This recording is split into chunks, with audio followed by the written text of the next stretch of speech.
Okay, Ro here with another video, and today I'm going to actually be upgrading the suspension on my 2003 Toyota Sequoia in order to pull a camper trailer, because we're buying a new camper trailer.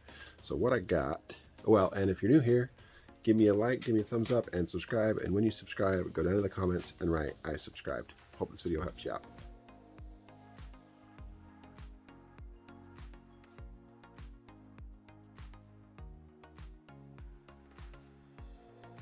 Okay, so I'm gonna be giving it this suspension help so that it doesn't sag, sits it straighter. And all it is these big rubber biscuits that are gonna get installed over by the axle so that it doesn't squat.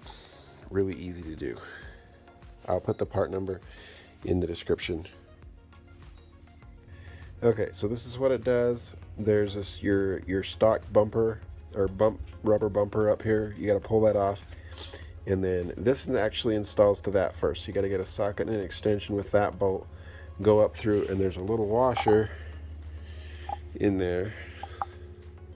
I don't know if you can see it very good. There we go. See that washer?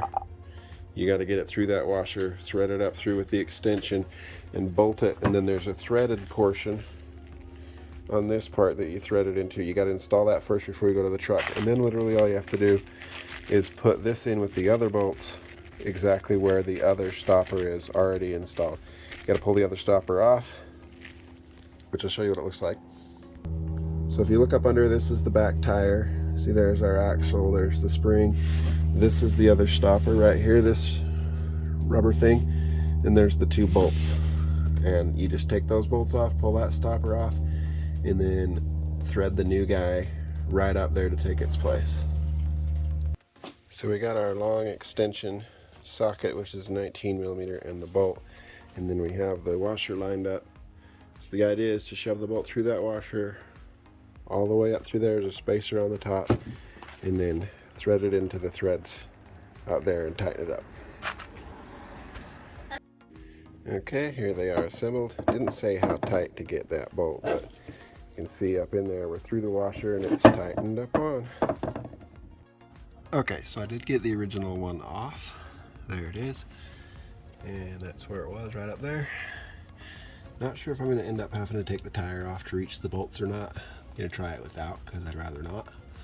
I will if I need to. And I'm not sure if I'm going to have to jack it up from the frame instead of the axle somewhere as well. But all to be seen in about 5 minutes here. Okay, so I would recommend taking the tire off just so that you can get the alignment of where this needs to be to hit right on dead center of the axle, and also so it's easier to get that other bolt. So maybe you want to jack it up or loosen your nuts before you jack it up, and you can just lift from the center of the axle. It's fine. You don't need any more clearance. Alright, now the instructions didn't really say, but it looks to me like on this model it needed to be slid as far back that way as it could in order to line up, and it still doesn't look quite right to me. It looks like the axle's still further back that way, but we shall see once she gets a load. I may have to bring a 13mm wrench just in case I need to adjust it, and you do need a wrench because you can't get a socket in there on that clearance once this is getting ready to be installed. It doesn't quite get in there.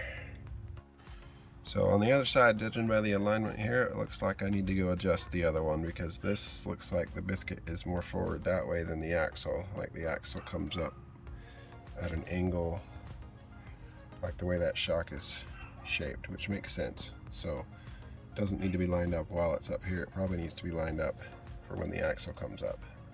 So I'm gonna have to adjust that.